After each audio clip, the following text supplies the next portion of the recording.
Merci, merci Monsieur Benouna. Donc, mesdames et messieurs, c'est pour moi un honneur de participer à la 8e édition de l'IRSEC, qui est un événement important et consacré aux énergies renouvelables et les énergies durables de manière générale. Et je voudrais tout d'abord remercier l'ensemble des organisateurs et des partenaires de cet événement pour la qualité, la pertinence des choix, des thématiques qui sont prévues dans le cadre du programme de cette édition.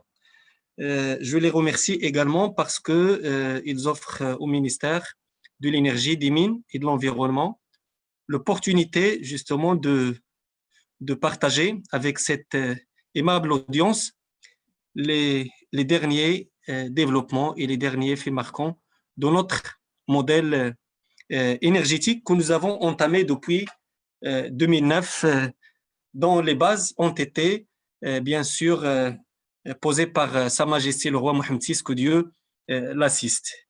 Donc, en guise d'introduction, donc ma présentation porte sur la place des énergies renouvelables et de l'énergie solaire photovoltaïque en particulier dans notre transition énergétique. Mais en guise d'introduction, je voudrais tout d'abord, en 2 slides, partager avec vous l'évolution de cette filière à l'échelle mondiale. Donc, les énergies renouvelables, ils représentent presque les 3/4 des capacités supplémentaires qui ont été ajoutées en 2019. C'est environ 176 gigawatts à l'échelle mondiale et ils ont enregistré une augmentation d'environ 8% entre 2018 et 2019. Et 90% de ces capacités supplémentaires, ils portent essentiellement sur l'énergie solaire et l'énergie éolienne. En 2019, l'énergie solaire, il a représenté environ 98 gigawatts de capacité supplémentaire contre 60 gigawatts pour l'énergie éolienne. Et aujourd'hui, l'énergie solaire, elle représente 623 gigawatts dans le monde comme capacité installée, soit presque le 1/4 de la capacité renouvelable mondiale, bien sûr aux côtés des autres filières renouvelables comme l'éolienne, l'hydroélectrique, la bioénergie, l'énergie marine et la géothermique.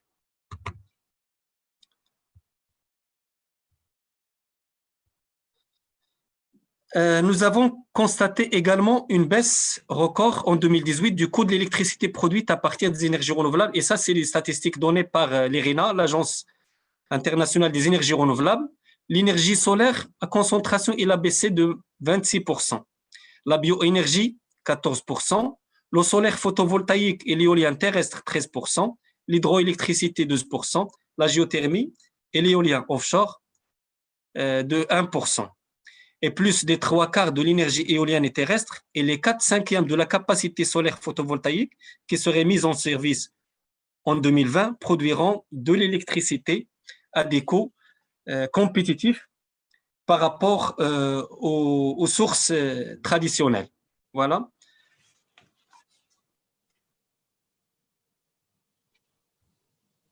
S'il vous plaît, si vous pouvez revenir à la slide précédente. Je pense que vous avez été une slide trop vite. Oui, donc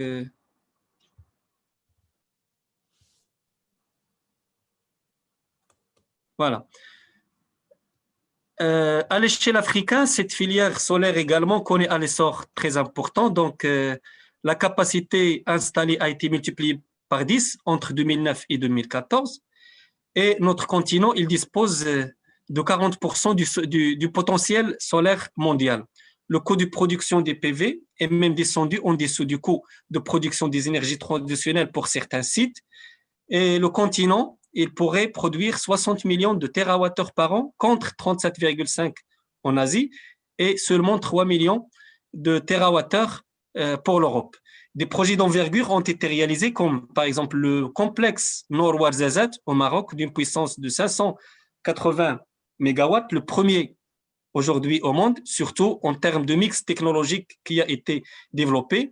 Et il faudrait bien sûr souligner également que cette évolution technologique, que cette évolution de coûts à l'échelle mondiale a eu des répercussions sur le coût des panneaux photovoltaïques au Maroc qui ont diminué, qui ont enregistré une diminution de 50% entre 2015 et 2020. Donc, comme vous le savez, notre pays il a adopté un modèle énergétique depuis 2009 sous les orientations royales qui est basé essentiellement sur les énergies renouvelables, l'efficacité énergétique, mais aussi sur le renforcement de l'intégration régionale. Et aujourd'hui, grâce bien sûr au cadre institutionnel qui a été mis en place et qui a permis la création d'un certain nombre d'institutions publiques comme Mazen, comme l'IRISEN, l'ONE bien sûr, et puis le cadre réglementaire et législatif qui a été mis en place pour le développement du projet ENR. Il s'agit en particulier de réalisation de projets par le privé dans le cadre des appels d'offres qui sont lancés soit par l'ONE ou par Mazen, mais aussi un cadre dédié essentiellement, surtout dédié aux opérateurs privés, qui est la loi 1309 qui a connu des améliorations en 2009 et qu'on est en train d'améliorer également aujourd'hui pour tenir compte des évolutions qu'a connu ce secteur, mais aussi il y a des projets qui ont été développés dans le cadre de la loi 1608, qui est une loi relative à l'autoproduction qui permet aux opérateurs de produire une partie ou carrément la totalité de leurs besoins énergétiques.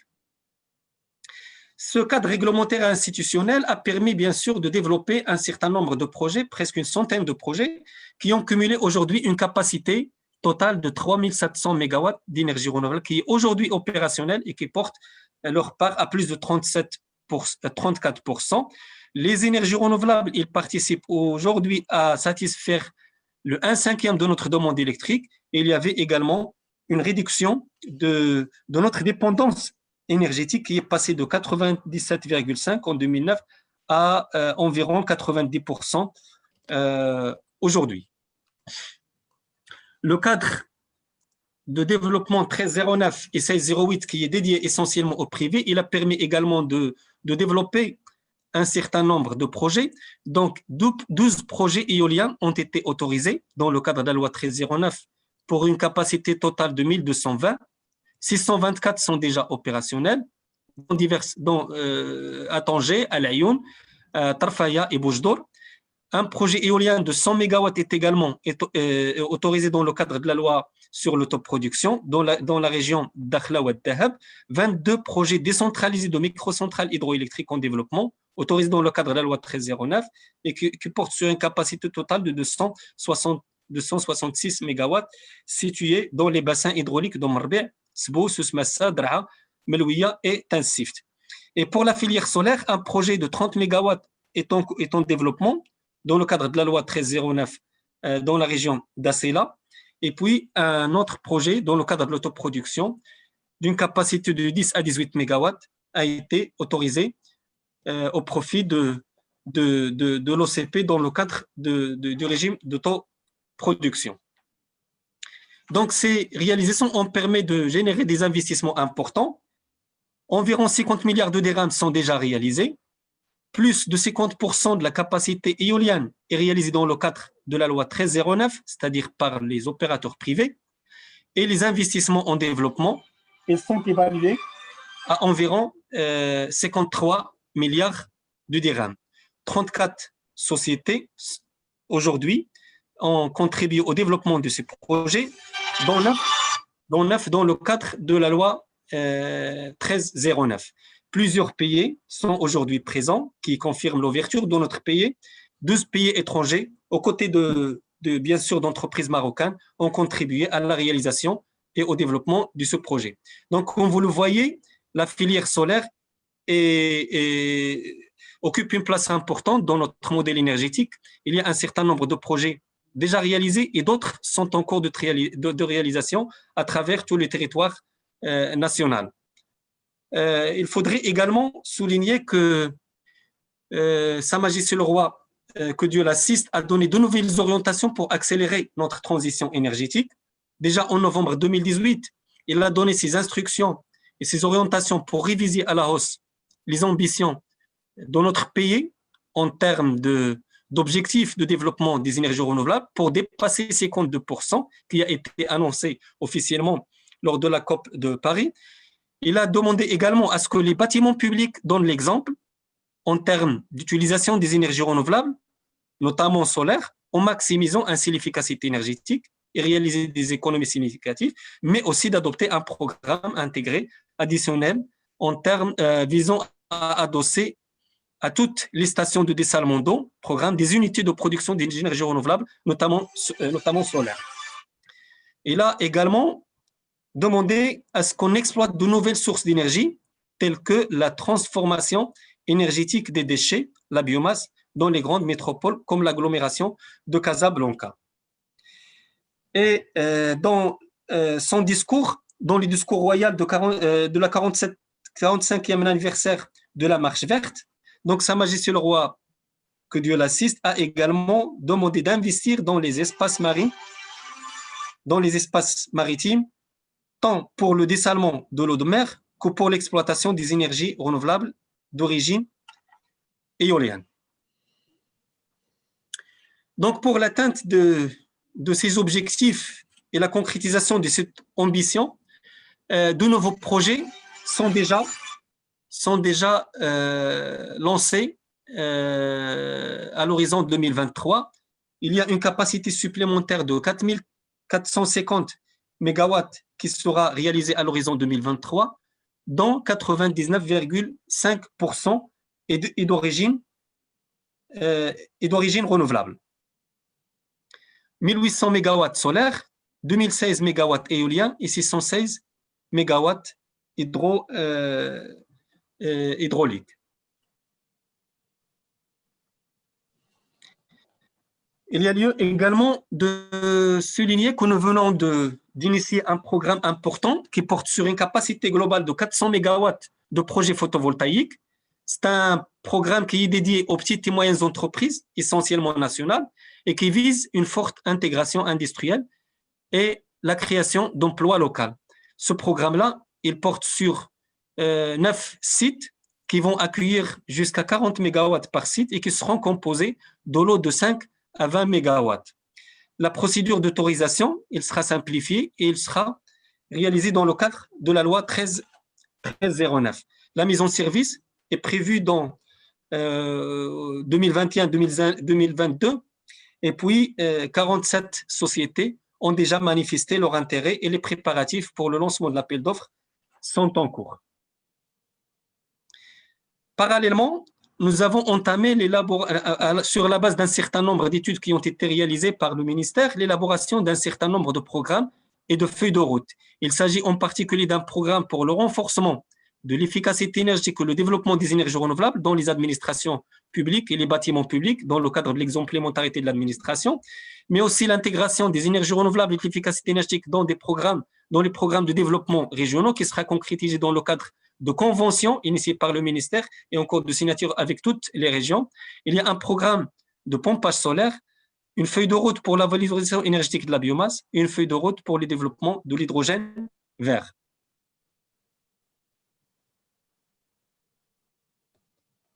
Pour le pompage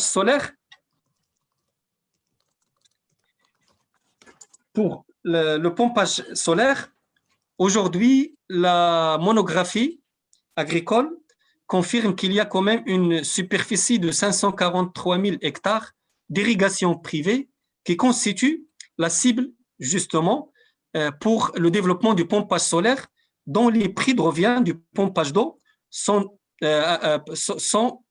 compétitifs. Donc, vous pouvez le constater, le pompage solaire photovoltaïque se positionne aujourd'hui comme source la moins chère par rapport aux autres sources. Donc, déjà, entre 2019 et 2020, le nombre d'installations réalisées ou mises en place au Maroc, il est passé de 30 000 à 40 000 unités. Et donc, la surface irriguée pourrait constituer, bien sûr, une opportunité appropriée pour le développement du photovoltaïque, sachant que la surface elle est portée à 542 000 hectares et chaque hectare nécessitera, bien sûr, 2 kW du photovoltaïque. S'agissant de pour le power to hydrogène, donc le ministère a réalisé bien sûr une étude et qui a confirmé qu'elle constitue effectivement une solution technologique de conversion et de stockage d'énergie dans laquelle il est important d'investir aujourd'hui et que notre pays il dispose d'infrastructures logistiques et de forces industrielles et scientifiques pour développer ces technologies. Le Maroc, il peut devenir un acteur clé dans le développement de la filière Power to Hydrogène. Il peut capter une part importante de la demande internationale en raison notamment de sa situation géographique optimale, mais aussi de ses ressources exceptionnelles d'ENR et de son modèle énergétique basé essentiellement sur les ressources énergétiques renouvelables. L'hydrogène constitue également un moyen pour le stockage de l'énergie, mais aussi pour valoriser l'excédent de production des sources d'énergie renouvelables.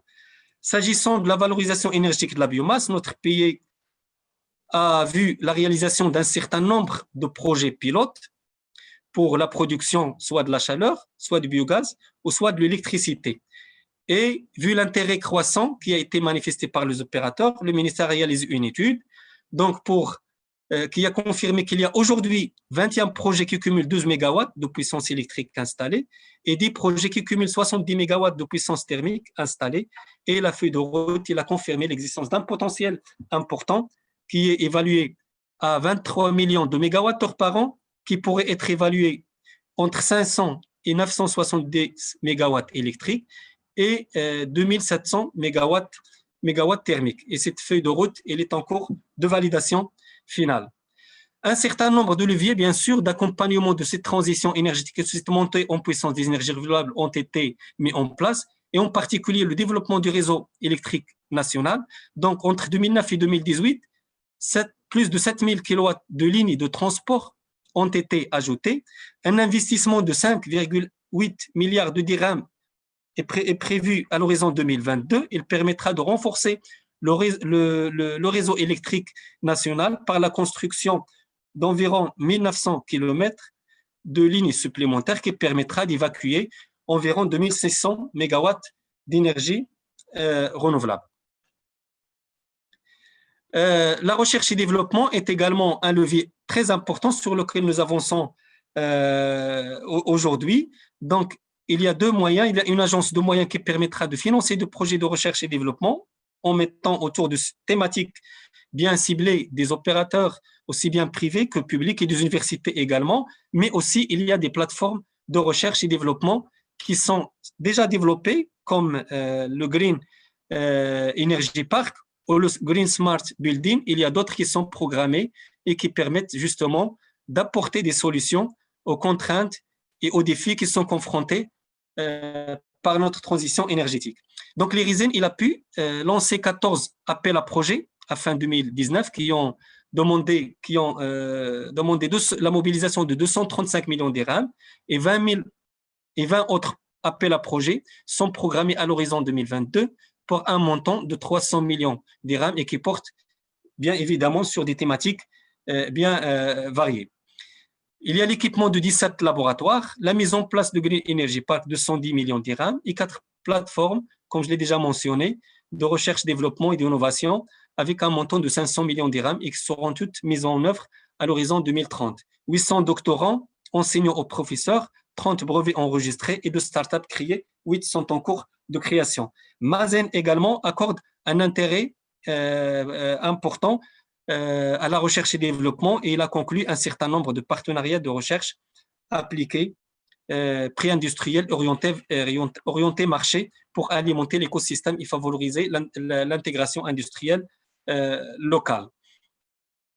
Il y a le deuxième levier, c'est également la formation et le renforcement de capacités. Il y a des écoles d'ingénieurs et des universités qui ont initié des filières d'énergie renouvelable et d'efficacité énergétique, des instituts de formation de métiers les éphémérés qui sont déjà opérationnels, mais aussi il y a dans le cadre d'un partenariat entre le ministère, le cluster solaire, la GIZ également, l'information de 60 entreprises nationales qui ont été dotées plutôt de label TACA Pro et qui portent également sur les technologies photovoltaïques, notamment le pompage solaire et les chauffe-eau solaires. L'intégration industrielle, c'est également un levier. Donc, pour l'éolien, nous avons pu abriter une usine de fabrication de pales éoliennes à Tanger, qui emploie aujourd'hui 750 emplois directs, essentiellement marocains, et qui exporte non seulement en Afrique, mais aussi en Europe, en plus, bien sûr, de la satisfaction de la demande locale. 3 usines de modules photovoltaïques de 300 MW comme capacité globale, mais aussi dans le cadre de la nouvelle réglementation qui est mise en place, nous avons pu autoriser nous avons pu octroyer 8 autorisations d'agrément d'audit pour des sociétés marocaines qui deviennent des sociétés spécialisées dans le domaine de l'efficacité énergétique. Une dizaine de demandes sont en cours d'instruction. Parallèlement, nous avons également entamé un chantier pour l'amélioration du cadre réglementaire et législatif régissant les énergies renouvelables, tout simplement pour s'aligner aux nouvelles orientations, notamment royales, en termes d'amélioration du climat d'affaires, de simplification des procédures. Et c'est dans ce sens que nous avons entamé l'amendement de la loi 1309, qui est une refonte qui a connu quand même, qui a été menée dans un cadre de concertation très élargi, qui a également impliqué les opérateurs privés. C'est justement pour améliorer le cadre de gouvernance et de transparence en annonçant un certain nombre de principes, notamment de service système, l'intégration de la notion de capacité d'accueil dans le système électrique et sa publication pour doter les opérateurs de plus de visibilité, mais également un certain nombre de principes pour renforcer l'intégration industrielle et l'ouverture du marché en assurant la promotion de la production décentralisée. Parallèlement, la loi sur l'autoproduction est également élaborée pour permettre aux opérateurs marocains qui souhaitent produire une partie ou la totalité de leur production dans ce cadre. Donc, les 2 projets de loi sont dans un état très avancé et sont déjà au secrétariat général du gouvernement pour une programmation prochaine au niveau du conseil du gouvernement. Donc, parallèlement, le cadre un certain nombre de textes réglementaires ont également vu le jour. Il s'agit en particulier du décret relatif aux audits énergétiques obligatoires et la création des organismes d'audit qui a été adopté publié plutôt en mai 2019 et qui oblige aujourd'hui les industriels qui consomment plus de 1500 tonnes équivalent pétrole ou le tertiaire qui consomme 500 tonnes équivalent pétrole par an d'optimiser et de rationaliser leur consommation énergétique. Il y a le décret qui fixe le cahier de charges des entreprises de services énergétiques. Il est adopté déjà par le Conseil de gouvernement en novembre 2019. Et le projet de décret relatif aux performances minimales des appareils et équipements qui est déjà signé conjointement entre le ministère de l'Énergie et le ministère de l'Industrie. Et il est envoyé au SGG. Il a dépassé déjà la phase d'enquête publique et il permet le contrôle des performances énergétiques des équipements à l'importation, notamment les équipements solaires, par le ministère de l'Industrie et par le ministère de l'Énergie et des Mines. Le renforcement du cadre normatif également des équipements et des systèmes des énergies renouvelables et de l'efficacité énergétique a eu lieu, et particulièrement par la publication d'une vingtaine de normes supplémentaires qui portent sur les systèmes de photovoltaïque qui est utilisé également pour le pompage solaire et pour les chauffe-eau solaires. Donc, on est en train également de mettre en place un projet de renforcement des capacités dans le cadre de la coopération allemande, des capacités nationales en termes de contrôle, de certification et de vérification des systèmes solaires. Donc, tels sont les éléments importants, les derniers développements qui ont marqué notre modèle énergétique. Et je vous remercie pour votre aimable attention. Et je suis disposé s'il y a des questions par rapport à ce qui a été présent.